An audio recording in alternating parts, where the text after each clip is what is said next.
রমজান মাস এলেই ইফতারের টেবিলে সাজে বাহারি সব খাবার, ছোলা, বুন্দিয়া, পেঁয়াজু, কাবাব, ফলমূল সহ আরও নানান পদ।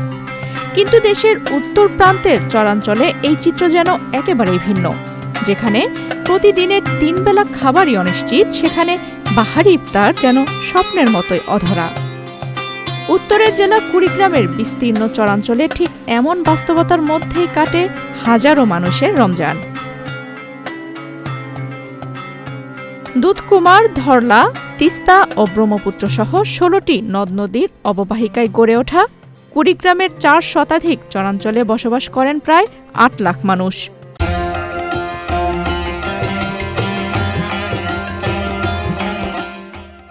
জেলার মোট 24 লাখ জনসংখ্যার একটি বড় অংশই বাস করেন এসব দুর্গম চরে।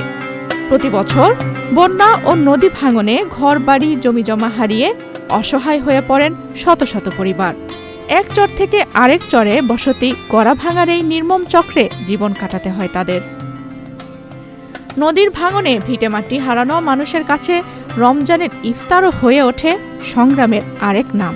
পানি দিয়ে ইফতারি করিয়ে তারপরে নামাজ পড়ি খাই, যদি আন্দি আদি খাই, ডাল, আলু ভর্তা বা শাক টাক এগুলো আন্দি খাই।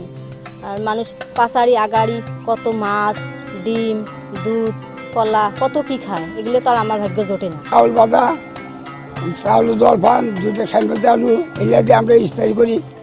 কমলা আপেল শহরের মধ্যে করে, আমাগুলো এগুলা না, আমরা এগুলা দিয়ে পাই না। আমরা গরিব মানুষ, এগুলা দিয়ে খালি শুধু আমরা ইফতারি করি। নদী ভাঙা দেশে আমার বাড়ি 4 বের, চলতে পারি না, কেমনি খামো কেমনি বেড়ামো, চলতে পারি না, সব জমা জমি নদীর মধ্যে। এমন ইফতারি কিভাবে করব? চাল ভাজা দিয়ে ইফতারি আমরা করি। শিক্ষা, স্বাস্থ্যসেবা ও যোগাযোগ ব্যবস্থার মতো মৌলিক নাগরিক সুবিধা থেকে অনেকটাই বঞ্চিত এসব চরবাসী। দিনভর কঠোর পরিশ্রম করেও জোটে না পর্যাপ্ত আয়।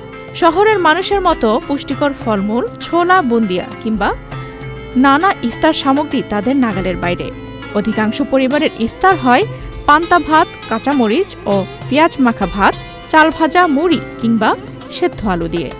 কখনো কখনো শুধু পানি দিয়েই ভাঙতে হয় রোজা।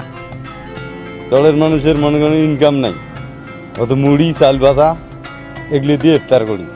বড়াই হতো আলু, অত কলা, এই বন্ধ। আমার টাহা নাই, পয়সা নাই, আমরা কি দি বুট বুন্দিয়ে আনবো? আমার কিছু নাই, ভাত আনি পানি দিয়ে থুচি, তাই দিয়ে ইফতারি করবো। ইফতারি ভাত পানি দিয়ে থুই, এই নিয়ত করে পানি করে দিয়ে সে পানি দেওয়া ভাত দূরে খাই। ওরা ইফতারি হল না, ভাত দিয়ে ইফতারি করা হল না, ওরা কোনো খাইলো আমরা বুট বুন্দিয়ে এখান ওখান। প্রতি বছর বন্যা আর নদী ভাঙনের সঙ্গে লড়াই করে টিকে থাকা এসব চরবাসীর জীবনে রমজানও আসে কষ্ট আর সংযমের গল্প হয়ে। অনেকের ইফতার হয় খুবই সাধারণ খাবার দিয়ে। তবে নদী ভাঙন রোধ, নদীর নাব্যতা ফিরিয়ে আনা আর যোগাযোগ ব্যবস্থার উন্নয়ন হলে চরের মানুষের জীবনও অনেকটাই বদলে যেতে পারে। আফসানা রিপা, বাংলাদেশ প্রতিদিন।